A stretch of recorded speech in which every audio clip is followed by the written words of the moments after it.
Welcome back to the channel. I'm Peter Mokri, a Dallas-based DP and Gaffer, and in today's video, I'm taking you guys along to a local community college where I did a lighting workshop. Now, I've always said this, and I always will say this.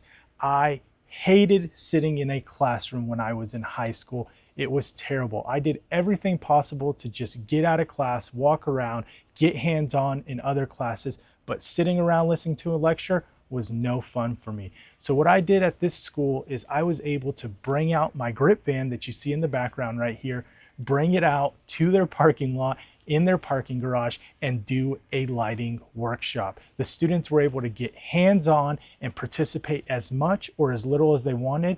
I'm so thankful my colleagues Darren, Vicente, and Tony were able to come out on a Friday and volunteer their time for this workshop.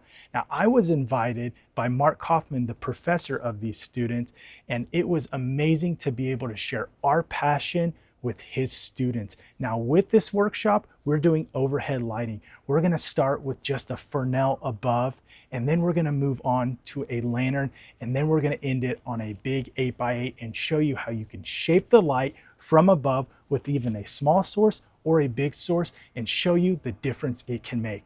Let's get into it. I'm Peter Mokri. I have a grip van. I'm a Dallas-based DP, Gaffer. Today we have Vicente here. He's going to be handling G&E. He's worked with me many times before. We have Tony, who is handling camera, capturing the content, moving around. And then we have a former student and alum over here, Darren, that's going to be our talent and help us out in other ways. What we are doing today is we're going to light in here. We're not lighting the same as the video that was before. We're not doing the same thing. I always do things different. We're not going to repeat it. We're going to take advantage of the things that are on the van. This is a 1 ton, and the way that it's kind of classified as a 1 ton is like how many stands, bags, and certain items it has on it. So we're going to light today from above. So naturally light right now is coming from above. When you're outside, except when the sun is setting or rising, light is above. Naturally, light comes from above. It's really weird if a light comes from underneath because you're just not used to it. Now, that could be a creative choice, but this looks a little weird compared to if it's coming in naturally. And obviously, it's cop lights. We were screwing around earlier, but that kind of gives you an idea. So naturally, you expect light to come from above. When it doesn't, it's kind of an intentional thing that you're doing. So that's something to think about. So we're going to light from above. You want to show them to the van and let them go. And y'all are more than welcome to go over there and check out what's happening as well. They're going to be getting some stuff. Everyone be very careful when you're walking around. So he'll hand you something. When you take something from Vicente, you say mine, have it, got it, whatever, to acknowledge that you have control over it, right? Because if I had this ball right here and I say, here you go, you didn't say you had it. And we dropped it. That's a lens, that's a camera. So now I hand it over to you. What do you say? Got it. Yep, mine, got it. So you take it from me physically, you don't let me give it to you, right? So that way there's not that moment where the $100,000 lens comes flopping down. All right, so who wants to grab that stand? So this is a combo stand. The reason it's called a combo stand is it receives a junior pin and a baby pin. So it's a combination of both. It has both points. Y'all are welcome to walk in and come closer if you want. You don't have to hide. We're going to open this up, and then you're going to knock loose this. So knock this loose a little so that you can actually get it to click in. So this is a junior pin here, and a junior stand, which a combo has a junior and a baby, is, here you go. It's okay. I tighten stuff really tight. There you go. Where's your F10? They're going to be in a crate down there.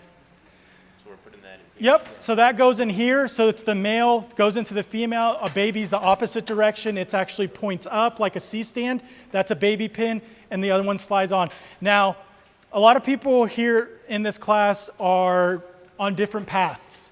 There's nothing wrong with having the knowledge of what we're doing here today. If you want to be a director, a writer, set design, this, that, it does not hurt you to learn this. It only benefits you because you could open yourself up to get on set and know more things. So don't be closed-minded when it comes to that. So we just put this up. Let's level it out now and lock that in. Yep, there we go. Something that's really important when you're booming a light out or booming anything else out, it's really important for you to think about a seesaw, okay? So step back for a moment. All right. Do y'all think that this is nice and even and level and safe? Like if I unlock it, you think it'll stay floating? Why not? Okay, so what do you need to do? You need to make sure it's balanced on each side. So anytime you're setting one of these up, you always need to make sure it's balanced. And that's really crucial when setting up a stand, when you're booming something out. Even if you're doing something simple and not even far and you're just using a C-stand arm, you gotta make sure it's balanced. So how can we balance it?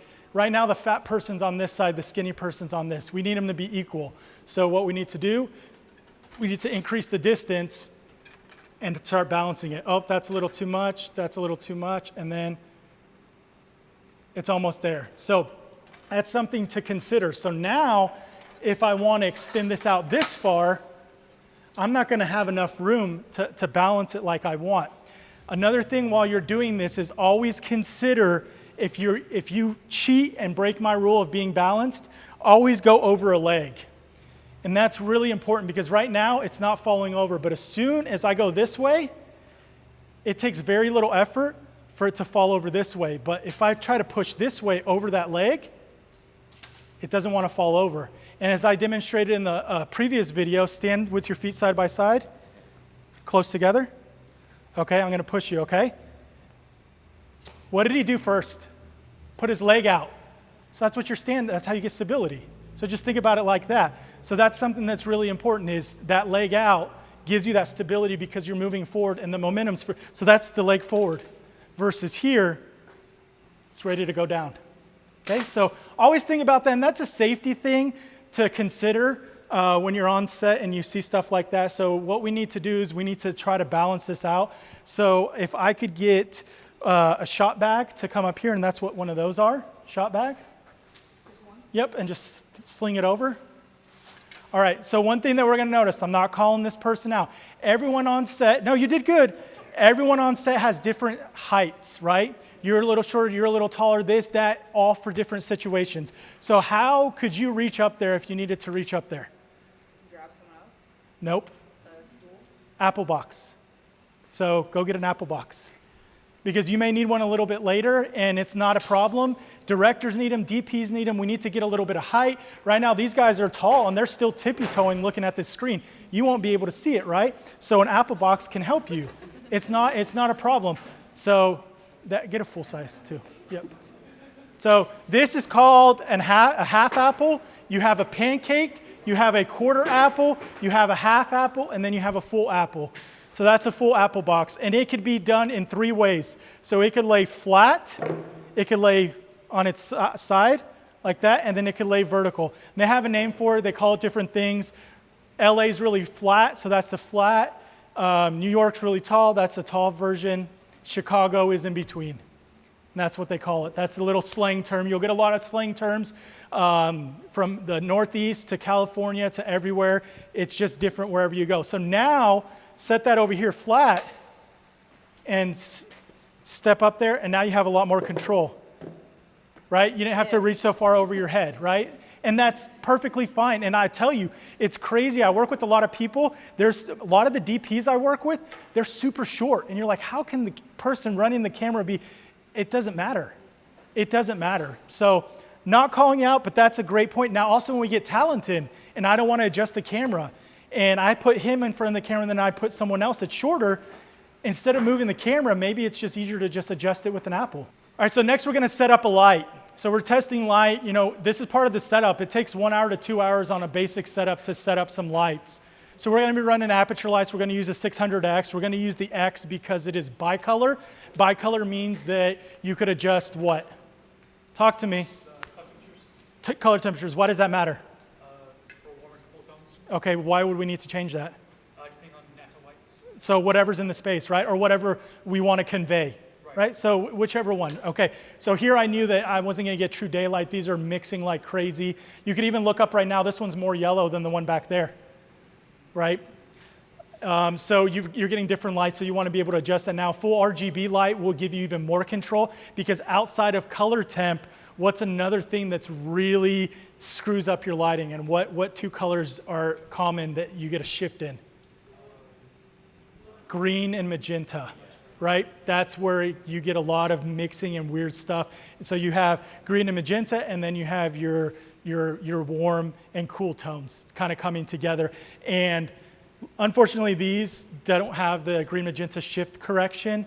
But when you get into the nicer lights now, they all should have them, so you could even dial it in more. And that is when you look at your image and you're like, something's not right, and it looks like they're sick and green in their skin tones. It's usually because you got a lot of that just nasty color coming in. And then what I'm going to do is I'm going to grab this ratchet strap, and this is an extra safety precaution in case we didn't balance it good or we haven't had a chance to balance it. And you get the ratchet strap. Let me tell you all a little secret. A lot of people don't know this. Your dad probably doesn't even know how to use a ratchet strap, and they struggle with it. But what you do is you shut it completely. Shut the ratchet strap, okay?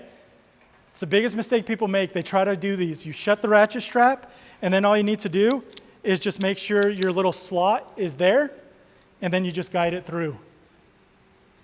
It's that simple. Ratchet strap complete. A lot of people open it up and then try to feed it through, and they don't know what they're doing.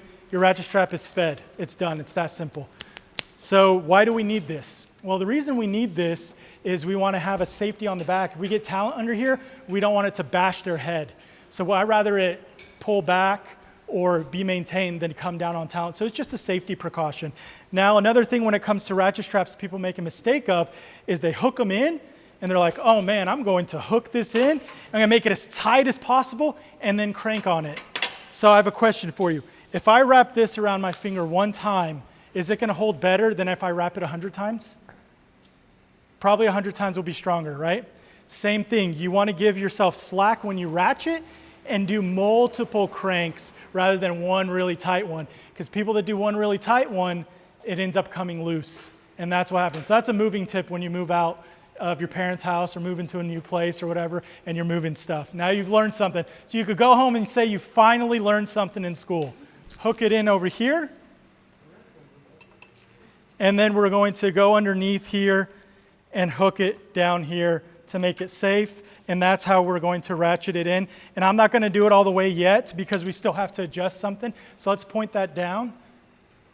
Let's get another bag, guys. You see it's hanging over there on him? Yep, shop bag, if we could pop it up here. Yep, great. Awesome. Good. All right, so I'm going to check if we're balanced or more than likely not.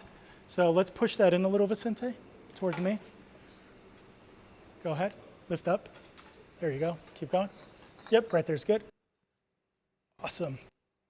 All right, let's see what we're dealing with weight-wise. Okay, that's good.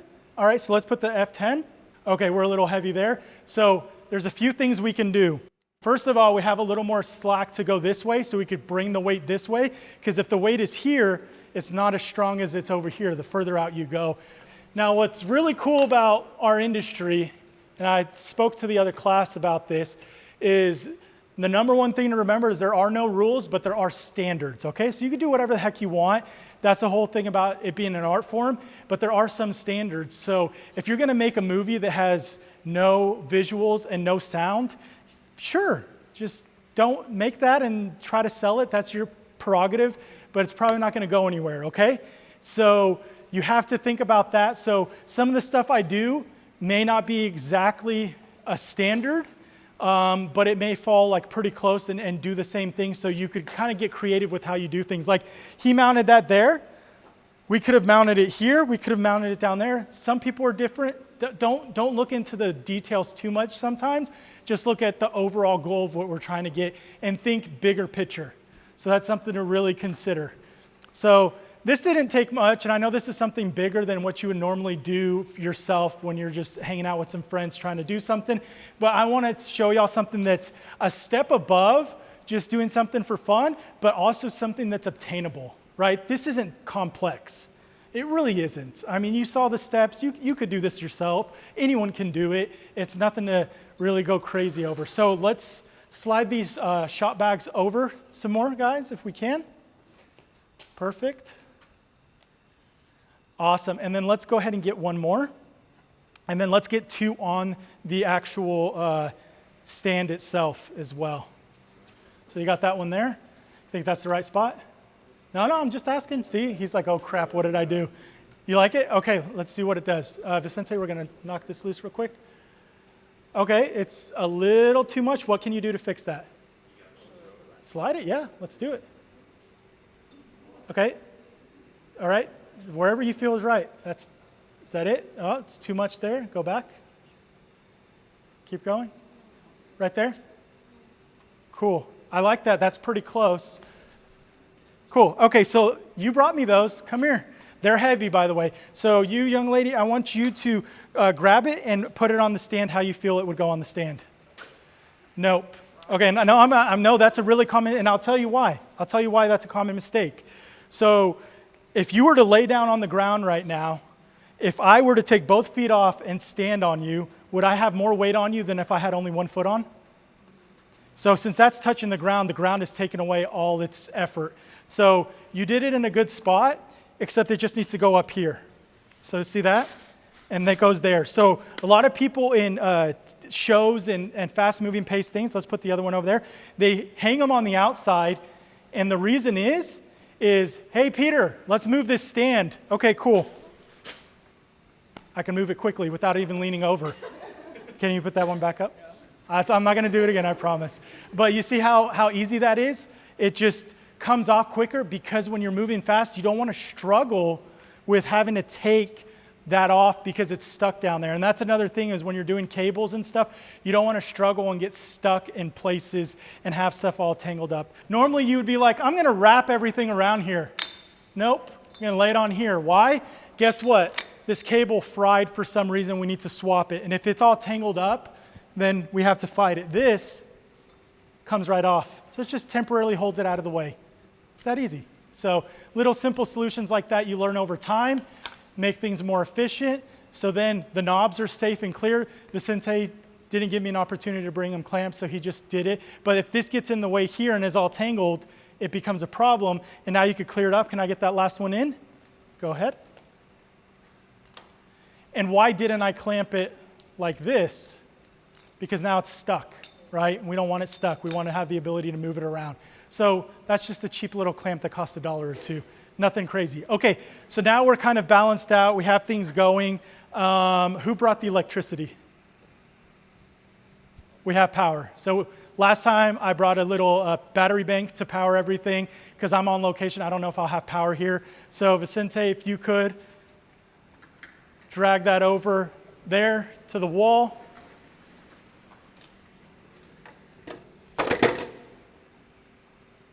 Great. And let's go ahead and fire it up, see what we get. The light or that's a 3600 watt. So that at a 600 watt light, there's a little bit of math you have to do and stuff like that because even though the light's a 600, it still has to run it and have the computer. So it's gonna, the board on it is gonna control it. So it's not only absorbing that, there's a little bit more. So you do get a little bit of loss that way, but it'll give us plenty of time. We could run it full time for the rest of the night, just fine. All right, strike it. Striking. All right, what are we at? Okay, so here's our light, top down light. You think it's a little bright? You've stuck around this long. I believe in you. I think you're gonna make it to the end. But before we get there, I'd love for you to like the video, share it, and comment what you've learned so far. Let's get into it. So it's a little bright, so that's a little too intense, okay? It's not what we want, but look, it's actually bouncing, creating a crazy cool look. We're bouncing light. Now, let's do something real quick. See how it's doing on this young gentleman. All right, close your eyes. I'm gonna blast you. Close your eyes. Now look what it does. It's coming from above, kind of has a natural vibe. Look how nice it looks in here and how good, big difference. Okay, what do we do? We're just bouncing. Now this is a dark ceiling, but it's fine. It's bouncing light. Now, do y'all understand the difference between hard light and soft light? Okay, so how can you notice a hard light on someone you're doing, and I'm gonna use these terms interchangeably when I say like an interview, or you could be doing if you've ever watched and did a little research about movies, all movies are is two people talking to each other 90% of the time. That's all movies are. How can you notice hard light versus soft light on someone? Shadows. And what's in the shadow? What part of the shadow are we looking at? Like, how can you tell me? Like right now, how are you telling me that I have soft light? It's the edge, right? if it has a sharp edge or a soft edge. So that's a good way to tell. Hard light was a lot more popular back in the day because film needed so much freaking light that they just blasted as much as they could. So if you watch some of the older movies, even stuff from like the 80s and 90s, you'll see just really nasty shadows everywhere. Now everything is just soft, buttery, and looks really nice. The film was soft, the lenses were soft, the lights were hard. Now the cameras are sharp, the lenses are sharp, and now we want to make softer light to kind of counteract that, because hard light on someone with wrinkles, someone that's older, it just doesn't look good. So I don't know where your journey is or what you want your journey to be. Some of you look like y'all want to starve the rest of your life and just be artists. Some of you look ambitious and want to make money and be successful. I don't know where you fall. I'm not going to make assumptions. I just keep those assumptions to myself. But I always tell people you could be a starving artist or a successful business person, okay? And you have to find that place. Darren, he works full time right now, and he's chasing his ambitions with his own projects. So he's using that funding from his own job to do that. Vicente does a lot of documentary stuff, and that's the route he goes. And then Tony does a lot of corporate and commercial stuff, and he has a background in photography, and that's where he started. And I'm kind of the same way. I do corporate and commercial stuff because I like to get paid and make money. I'm not as passionate about being the next Spielberg, okay? And then we just have to make that decision. And when you make that decision, you know what you want to do. But this applies to everyone. Knowing how to light, knowing how to get a good product, we could all benefit from that. So don't limit yourself, but always remember your career can pay for your dreams. This wasn't supposed to happen. This just happened. Unscripted, it looks good. So hey, we are lighting from above, aren't we? We're just bouncing and coming down. And it looks really nice. So let's go ahead and Darren, we'll get you in just a moment. What I want to do is I want to elevate this. I don't know if y'all know this about talent, but talent is usually always late. That's why it's called fashionably late talent. And Darren today was late for dinner that we had before here, so he fell right in line with his role. This is the light that's happening right now, right? So he's being lit up by a light in the space. What light is messing with us? That one right there. All right, how do we fix that light? Does anyone remember from the video? Put up the flag. Flag, okay. So I got him in focus. Vicente, if you want to go help him get a floppy with a C-stand and dirt. Someone go help Vicente if y'all want to help. Good job on remembering to flag it. So yeah, we're going to use a floppy. We're going to cut it. We're going to cut that light because it's just ruining the beauty that we see in front of us. Light going on, striking. All right.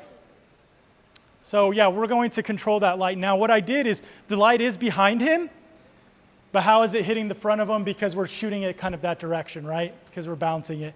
Now what we could also do is we could get a floppy that's a ultra bounce, a white one, and shoot it into it, and it bounce back. Loosen that knob a little more. Yep, there you go. Tension, yep, just like that. Crank it down a little bit more. Perfect. All right, so let's go ahead and place it where we think it's going to land. So we want to cut it. Let's cut it close. So probably in this world. All right. Where does the bag go? Big leg. Good job. Big leg. That's perfect. Now what's cool about these shop bags, you can put another one on there, is they're really short. These are 20-pounders. The sandbags you probably have in the studio or you deal with are 3 times as big. So they take up 3 times more space. So on a van, it just eats up space for no reason, right? This is shot, which is actually metal. So you could think of it like from a shotgun, you have shot little BBs or little chips of metal, and that makes it 3 times heavier than sand. Okay, so now we're gonna put this guy on here. Those are actually filled with dirt. Dirt, sand. You can change the weight of it. It's canned food. So what I was gonna say before the revolutionary thing just happened, we'll just do it straight because it's going up, so we don't need to undersling it. I was going to tell people you could have actually filled them with pennies before, but now pennies are going to be hard to get a hold of. Yeah. So, Quarters are done. yeah. All right, so let's go ahead and slide that guy in. There we go. Straighten it up. Here we go. All right, can we straighten it up so it's straight up? Perfect, great. All right, why is it called a floppy? Because it unfolds. Has this floppy part. So it flops, okay? So that helps us out. So let's go ahead and extend this up, and please block out that ugly light for me. Wait a second, before we do that, sorry about that, Vicente. What I want to do is I want to kill this light, and go ahead.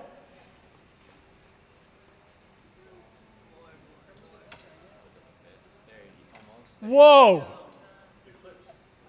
I mean, that did it right there. That took care of it, that simple thing. Now, do you have to have a floppy? No, you could just take your britches off and throw them up there and block it out, and you're good to go. Whatever you have on hand. Let's turn on the key light. Here we go. Here we go. So what are we seeing that's an issue right now with what we have lighting-wise? What do we not like? The eyes, right? The shadows in the eyes. It's not enough of a pop. But does this look better than if we had those natural lights that were in here? Right? We're already giving a lot of control, right? So how else can we improve this? What did I say earlier? We could do an ultra bounce floppy, right? Okay, what is an ultra bounce floppy? Do you know? It's just a white version of that. Black floppy, white floppy. They have other colors. It's just bouncing stuff. We're bouncing off the floor. We're bouncing off the ceiling. All right, step up there where you feel comfortable. Someone come hold the ladder, please. You don't have to go all the way. You could go one step down. You're good. Have you ever heard the term Hollywooding it? Yeah. Don't ever do it on set because you will hate your life. What it means is just hold it in real quick while we get a quick shot, and then you're holding it for 6 hours straight and your back is going to break. So don't Hollywood it for longer than expected. So he's holding that there. Great. Can I get someone to grab the apple box, please? Perfect. Yeah. Tilt it at the bounce. Why not? Knock loose that knuckle right there. See that one right there? Right there? Yep. Uh-huh. Yep. There you go. And then hit him with it. Whoa. Go back up and tighten it. You're okay. All right, the other knob. Make sure you're holding that light real good and point it up. Higher. Point it up higher. Point it up. Point it up. Right there. Yep. There we go. Lock it in. Totally different look, right? And it's even creating an edge on them. So we're kind of cheating and making two lights with one by just using a bounce. Take that bounce away. Close your eyes when you do it. Okay, that's doing something as well. So that's all lighting is. It's just play with it. Like seriously, there's no rules. Like it doesn't have to be perfect. You get the look that you want. And right now we're there and it's like, okay, it's too bright. I'll take the intensity down. All right, that looks better. That's going to work for us, right? So how easy is that? I mean, it just takes a little bit of a bounce.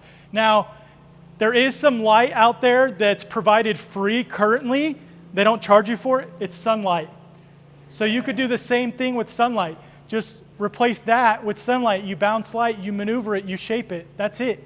So you do have access to lighting that you could do real cheap, and it doesn't take anything. And if you can't afford a stand, trick your friends into showing up and Hollywooding something. Next setup I want to do is let's attach a lantern to it. Let's do that. So let's get the ladder under it, and we're going to swap the Fresnel out for a lantern. So situations like this could be a time when you're on set where tempers will flare. People could be mad at you, and they could be blaming your department or your team for slowing it down because now we're delayed 5-10 minutes because we're fixing this.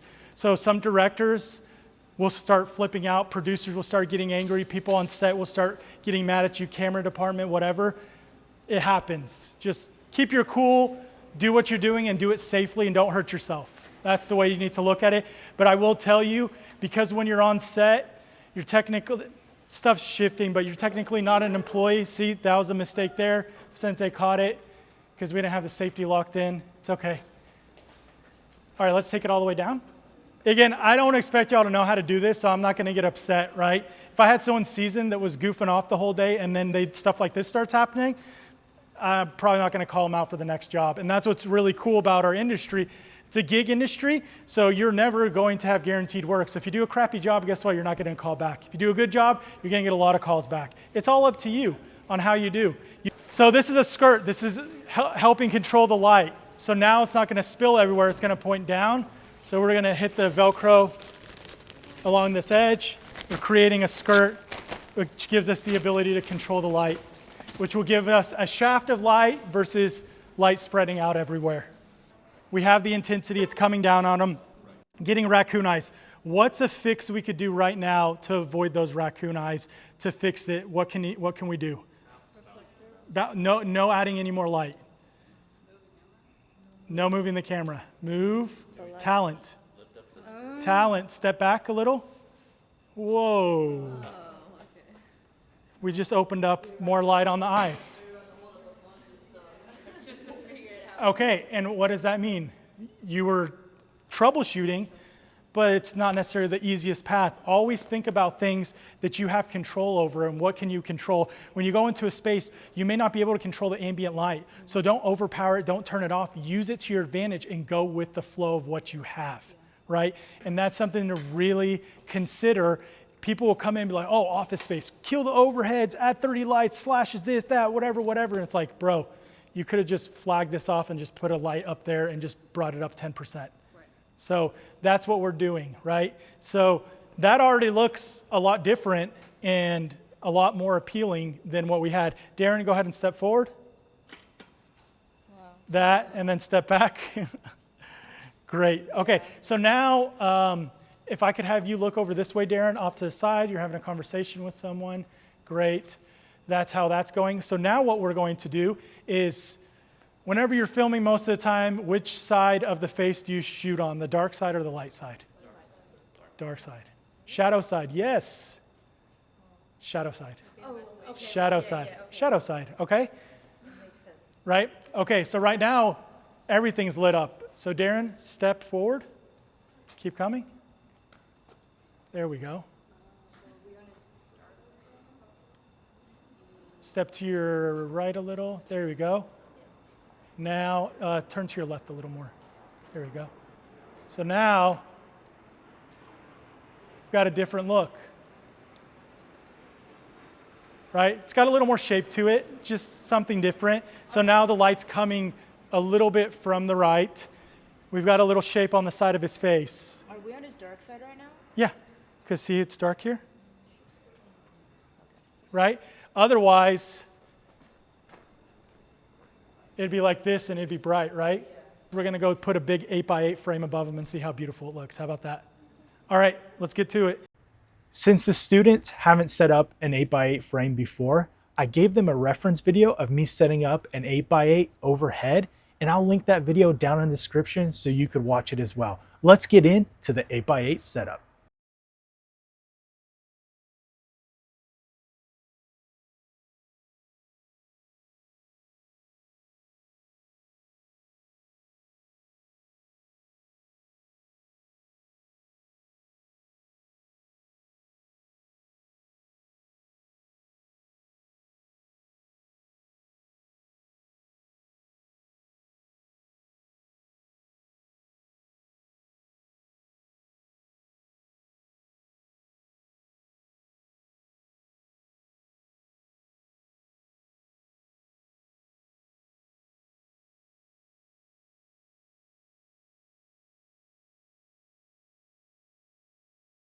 Think about it like that. It's going to be different because it's a different material. It may look the same. It's like, oh, it's the same, but it really isn't. And some of the key features is how it manipulates the light. So is it going to let the light just go straight through without changing direction? Is it going to scatter the light, or is it going to cut down the light by how many stops, right? Is it going to make it a lot darker and softer? And that's what matters. So we have our big 8x. So what I want to do is I want to get y'all to unhook these and roll them in. So these stands, roll them in. Yep. You go around, and then we're going to lift up and click it into place. Just make sure you don't drag that across the ground and dirty it up. So you're good, you're good. No, it's okay, it's okay. So it has these little, little bungee things on it, and you can just go hook into one side and then walk into the other side. So who's helping with this cloth? There we go. And then get it onto the other side. Yep. And then you're going to just kind of hook it on to hold up. Yep, just kind of hook it, however it goes up there. Just bring it up. Yep. And now you're going to tie like you're tying your shoes. Tie it up tight. Everyone can contribute. If you don't know how to tie your own shoes, I'm sorry. You were neglected as a child. You probably had Velcro shoes. There you go. Yep. And you got to loosen that knob. Make sure that it's loosened all the way. You're doing great, guys. I appreciate everyone that's helping out. Y'all are doing an awesome job. I'm glad y'all are getting your hands dirty.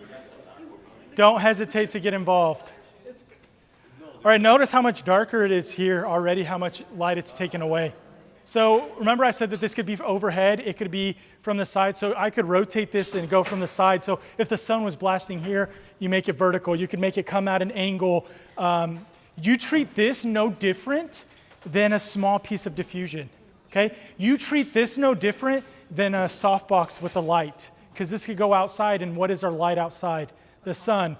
So we're replacing an LED light with the sun, and guess what? This is just the softbox, right? So just simplify it, but amplify it and make it your own and think and be creative about it. And that's the biggest thing is don't fall into these structures that you have to only do it this way. That's BS. But also don't sell yourself short either and overcomplicate. So now it's a big difference from what we had before, right? So how do we know if we're exposed correctly? False color, right? False color. So you could do EL zone, you could do false color, you could do zebras. There are a lot of options. So right now, for white skin tone, it's a little hot right there. We're a little too bright because it's turning yellow. We want to stay gray, right? So something to look at. False color is a good way to help you expose, but another trick that a lot of people don't realize, it tells you where the light is. It tells you where the light is coming from. So right now we're looking at false color. Which side is the light coming from? So we just created a look. Now, it's brighter from one side. Why? Because we're shaping it's not so flat, right? Okay, so there's that option. So that's something to consider. So now we go back on. It's really bright and flat, or we could even take that down a little bit over there, do it a certain way. So there's options and things we can do. So we could adjust exposure in many different ways. We could ND if we needed to. So we could add ND to cut stuff down. We can adjust the aperture if that's necessary. So we're at 2.8 right now. So if I go to this, really expose it like crazy. Let's see if we could get them in focus. Okay.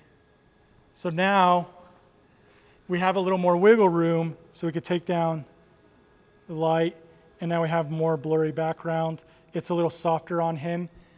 Looks really good. But what's really cool is that light coming from above. Look how soft that is. It doesn't look like he's being top lit.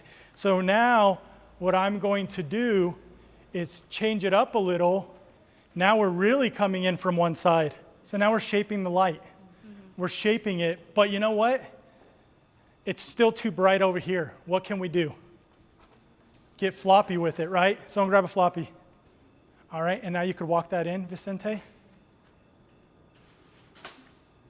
There we go. Okay, back it off just a little. Right there. You see how it's changing the light just that little bit? Right, we're controlling it. So now we have a little more shape. So he's brighter over here. It's darker over there. We could adjust that. And then if we remove one of the lights, it does that. If we add one of them back, it does that. If we swap them, just that little difference makes a huge difference. Let's increase that one a lot. That's what happens. It's just a little game of manipulation and how you want to make things happen and how you want to move them. So that can make all the difference in the space. Now, Darren, step back 2 feet. Step forward a foot. Okay, awesome. It's a game of seriously just millimeters, inches, just a little bit this way, a little bit that way, and it could change. But when you have a bigger source, you have a lot more wiggle room. So if you do have any movement, it doesn't change so much. Because right now, I'm getting hit by this light here, and if I walk here, I'm not getting hit by it because it's such a small little window. But this being a big source gives us the ability to do what we need to. Now, what I like to do as well, and if you can, is light for bigger, go bright, and now we could stop down if we need to and go to 2.8 if we need to. We could add ND. But one thing to consider when you're lighting, think about your background and your atmosphere, because if I darken this some more, everything back there gets lost, right? So let's see what happens when we do that. So you're kind of losing on what's going on over there, but if we go to 1.9,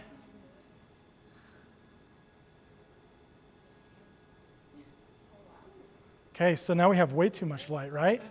Oh my gosh. So what we could do is we could still have too much light. Oh my gosh.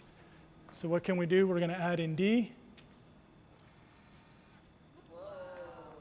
Okay. So now we're bringing in more of the ambient light, right?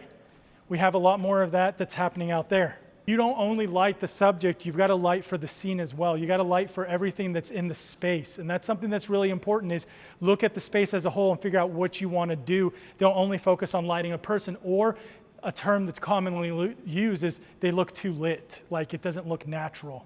Like right now he has a little bit of a lit look to him, but maybe if we took down that key side just a little bit, let's see which one that is.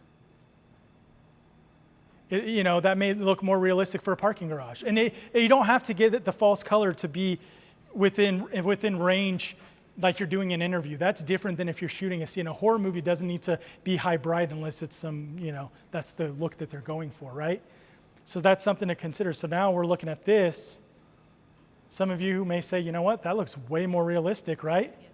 That looks like he's in a parking garage and he's getting lit. And now think he came out of a car, he's having an interaction with someone. Where's my tall boy? Bueller, come over here. Okay, so what are we noticing right off the bat between the both of them, right? So y'all are having a conversation, y'all could talk, just look at each other. It does, because they're not lit correctly, right? Right, because it's not lit the same way, because the light's coming from that one side. So what can we do to adjust for that? All right, y'all tell me when it looks more realistic, okay? How's that looking? A lot better? Did that change it? He's still a little pale compared? All right, so let's switch them. Hey guys, can y'all switch positions? See how it's just a little bit of movement? So also, remember we talked about which side we key from? Which side are we keying from? The far side. Far side, the back side, we're filming from the shadow side because the light is behind them. All right, what do we do if we don't like the way the color looks? Change it, just change your color. We grew. It depends. There you go. It depends on what you're going for. Right? If that's the mood, that's a way to change the feel, right? Yeah, this is Hangover, right before they go in the casino. They're talking about what they're going to do. Good to go. There's no blue, so we don't have RGB. I didn't bring my RGB lights now. I do have some, but then we go super white, which is like 65. But it almost looks similar to what's out here and what's outside because look at the lights out there. Yeah. So this actually looks more realistic, doesn't it? Yeah. For the environment, yeah. So it's that simple. You could change things up. So, all right, I need volunteers to change up the light and give me a different look than this. Different. I think it looks good. It's actually solving a lot of the problems we were having with uneven lighting. What are we doing? We're kind of cross-keying, right? That's what we just did for our last project. Yeah, so you're cross-keying, you're doing the same thing. Real simple. Also, what you could do is pan the light like that. See that? See that darkened it up quite a bit for him? And then this one's already slightly turned that way. There you go. That's all I just moved it a little bit. And it made a big Doesn't it change the way it feels? Totally changes the way it feels. Yes. So that's what it takes. So don't hesitate to do those little tricks, the little manipulations, the little adjustments to get it the way you want it to look. All right, guys, we're gonna wrap this up. Okay, so showed you different looks. We went basic with an F10 Fresnel and shot it down. It looked terrible. We did a lantern. It was okay, right? There's a certain place where it could play. Funny thing, I do a lot of esports stuff, and we always do a top-down with the dome, shooting down on esports player for their intro videos. So when they go on stage and they're playing on the screens, ton of that stuff happens here in DFW. So that's an option for that, and it's real easy to set up. This gives you a lot more control. You can manipulate it, you could change it, and you could play with it the way you want.